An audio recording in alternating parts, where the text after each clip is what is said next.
E aí pessoal, tudo bom? Eu sou o Zoom e hoje eu vou estar falando sobre a Guerra Fria e a chegada do homem à lua. O Castanheira já fez um documentário incrível de 57 minutos sobre, porém eu resolvi fazer este de uma forma resumida, para as pessoas que não têm muito tempo para assistir. Eu fiz ele bem caprichadinho, com o meu estilo de roteiro, com o meu estilo de edição, e eu acho que vocês vão gostar, tá bom? Muito obrigado e vamos para o vídeo. A Guerra Fria, que teve seu início logo após a Segunda Guerra Mundial, lá em 1945, e a extinção da União Soviética em 1991, é a designação atribuída ao período histórico de disputas estratégicas e conflitos indiretos entre os Estados Unidos e a União Soviética, disputando a hegemonia política, econômica e militar no mundo. A União Soviética buscava implantar o socialismo em outros países para que pudessem expandir a igualdade social, baseada na economia planificada, o partido político, Partido Comunista. Enquanto os Estados Unidos era outra potência mundial, defendia a expansão do sistema capitalista, baseado na economia de mercado, sistema demográfico e propriedade privada. Com o fim da Segunda Guerra Mundial, o contraste entre o capitalismo e o socialismo era predominante entre a política, ideologias e sistemas militares. Apesar da rivalidade e tentativa de unificar outros países,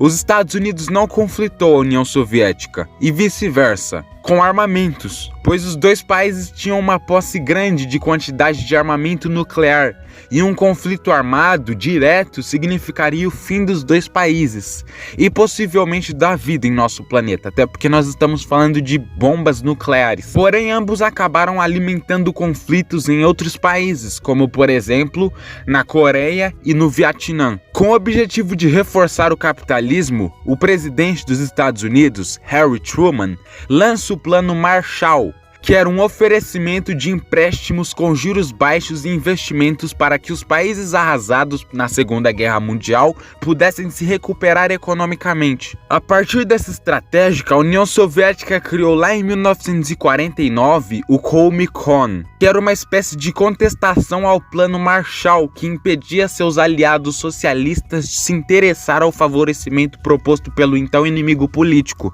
A Alemanha, por sua vez, aderiu ao Plano Marshall para se restabelecer, o que fez com que a União Soviética bloqueasse todas as rotas terrestres que davam acesso a Berlim. Desta forma, a Alemanha, apoiada pelos Estados Unidos, abastecia sua parte de Berlim por várias vias aéreas, provocando maior insatisfação soviética e que os provocou a divisão da Alemanha em Alemanha Oriental e Alemanha Ocidental. Entre os aliados da OTAN, destaca-se os Estados Unidos, Canadá, Grécia, Bélgica, Itália, França, Alemanha Ocidental, Holanda, Áustria, Dinamarca, Inglaterra, Suécia, Espanha. E os aliados do Pacto de Varsóvia destacam-se a União Soviética, Polônia, Cuba, Alemanha Oriental, China, Coreia do Norte, Iugoslávia, Tchecoslováquia, Albânia e Romênia. A origem do nome da Guerra Fria se vem pelo fato, a chamada fria, porque não houve uma guerra diretamente entre as superpotências. Dada a inviabilidade da vitória em uma batalha nuclear, por isso o nome Guerra Fria, porque não teve nenhum conflito armado, foi uma guerra fria. O discurso de Harry Truman, em 1947, marcou o início da Guerra Fria. A Guerra Fria foi iniciada logo após a Segunda Guerra Mundial, conflito que aconteceu entre 1939 e 1945. Ao final desse conflito, os Estados Unidos e a União Soviética saíram como duas grandes potências mundiais, e essa situação contribuiu para o surgimento de um cenário de polarização. O início da rivalidade entre os americanos e o soviético, no pós-guerra, é debatido pelos historiadores. Considera-se que a Guerra Fria iniciou-se por meio de um discurso realizado por Harry Truman no Congresso americano, lá em 1947. Nesse discurso, o presidente americano solicitava verba para combater o avanço do comunismo na Europa e alegava que era o papel do governo americano combater o avanço da influência soviética. Com isso, iniciou-se a doutrina Truman, ideologia que englobou as medidas realizadas pelo governo americano para conter um avanço do comunismo na Europa. Uma das etapas dessa doutrina foi o Plano Marshall, o plano de recuperação da Europa destruída pela guerra. O objetivo desse plano era aumentar a influência americana na Europa, e os soviéticos, percebendo isso, proibiram os países de seu bloco a aderirem ao Plano Marshall. O discurso praticado pela doutrina Truman utilizava de um discurso alarmista que colocava o governo soviético como um governo expansionista. O governo americano, no entanto, sabia que a postura dos soviéticos era uma postura defensiva, porque o país estava destruído pela guerra e buscava garantir seus interesses apenas na zona de influência. Além disso, outro ponto é importante que as dificuldades econômicas que os países europeus enfrentariam no pós-guerra poderiam abrir espaço para um avanço do comunismo, e isso preocupava os americanos. Assim, os americanos desenvolveram um discurso maniqueísta, que foi responsável por polarizar a relação entre as duas nações. Os soviéticos que, a princípio, interessavam-se apenas em garantir o controle sobre a zona de influência, acabaram incorporando o discurso maniqueísta, o que concretizou a polarização que marcou a Guerra Fria, e foi aí que tudo se iniciou. A grande corrida espacial. A chegada do homem à Lua. O cenário político internacional das décadas de 1950 e 1960 foi fundamental para o desenvolvimento da tecnologia necessária para a chegada do homem à Lua. As constantes tensões entre os Estados Unidos e a União Soviética contribuíram para uma disputa científico-tecnológica que canalizou grandes investimentos para as áreas de pesquisas e inovação em cada país. A abundância de recursos e o desejo de estabelecer sua hegemonia sobre o mundo pós-guerra levaram as superpotências a uma frenética corrida pela conquista do espaço, o que então restava como uma das poucas fronteiras ainda não exploradas pela humanidade. Em 1959, a União Soviética, que já havia lançado o primeiro satélite artificial da Terra 2 anos antes, alcançou a superfície da Lua por meio de uma nave não tripulada, a Luna 2, em 1961.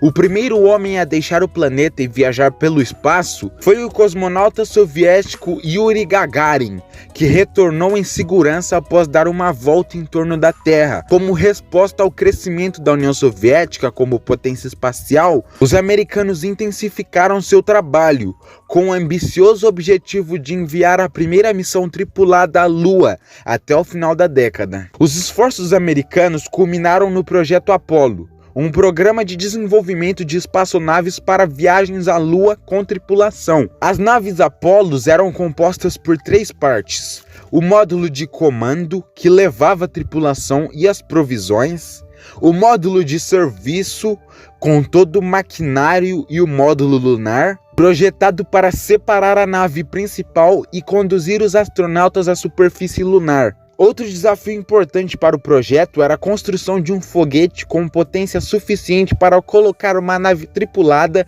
pesada, em trajetória correta até a Lua. Ao final da década de 60, os americanos apresentaram o Saturno V, que permanece como o maior e mais poderoso foguete já construído, com 110 metros de altura. O projeto Apollo foi responsável pelo primeiro voo tripulado com órbita da Lua, ocorrido em 1968, com a Apollo 8. Mais tarde, as naves Apollo 9 e Apollo 10 foram usadas em testes tripulados com o módulo lunar. E em 16 de julho de 1969, a nave Apollo 11 foi lançada, levando consigo os astronautas Neil Armstrong, Edwin Aldrin e Michael Collins. Pouco mais de 3 dias após o lançamento, em 20 de julho, a nave alcançou a Lua. Enquanto Collins permaneceu em órbita na nave principal, Armstrong e Aldrin desceram até a superfície ao bordo do módulo lunar Eagle. Os astronautas passaram quase 3 horas caminhando sobre a Lua, fotografando e recolhendo amostras rochosas. Após o sucesso da missão, a Apollo 11 retornou à Terra e pousou sobre o Oceano Pacífico, em 24 de julho de 1969. E esse foi o fim da Guerra Fria, com os Estados Unidos vencendo ao levar o homem à Lua. Esse foi um grande processo para a humanidade. Vários acontecimentos resultaram nesse feito. Por exemplo, Hitler foi muito importante para tudo isso, por incrível que pareça. Pouca gente sabia que, 10 anos antes, Von Braun estava no comando do programa de mísseis de longo alcance de Adolf Hitler na Segunda Guerra Mundial. Foi sob sua supervisão que os nazistas produziram os temíveis V2, construídos com trabalho escravo em campos de concentração e usado contra a população civis da Europa. Uma vida bem diferente para quem agora virava o garoto propaganda do programa espacial americano e uma celebridade nacional. Von Braun fez parte do grupo de 1.500 cientistas, engenheiros e técnicos alemães que recebeu refúgio nos Estados Unidos após o conflito. Mas as opiniões sobre o engenheiro aeroespacial alemão são ainda mais divididas nos dias de hoje do que nos anos 50. Alguns historiadores descrevem-no como um oportunista moral e que, ironicamente, teria se aproveitado do desejo de Hitler por uma arma futurista para alimentar suas próprias ambições em relação à exploração espacial. Para outros, Von Braun é um herói, um visionário que ajudou os americanos a vencerem a corrida para a Lua e apresentou aos americanos o mapa para as estrelas. O fato é que, passados 60 anos de Man in Space, as pessoas ainda falam do paradigma de Von Braun. Em termos simplificados, trata-se dos passos que o alemão estabeleceu como necessário para que o homem fosse ao espaço, construísse ônibus e estações espaciais, e que sonhasse com Lua e Marte. Ele tentou apresentar a arquitetura para tornar as viagens possíveis, explica Michael Neufeld. Planos de Von Braun foram extremamente influentes no momento em que o sonho espacial americano virou sério e foi anunciado com toda a pompa pelo então presidente John Kennedy, lá em 1962, mesmo que os designs de Von Braun não tinham sido levados ao pé da letra. Mas enfim, pessoal, foi basicamente isso. Muito obrigado a todo mundo que assistiu até agora. Eu espero que vocês tenham gostado. Deixe seu like, compartilhe esse vídeo com seus amigos e tchau!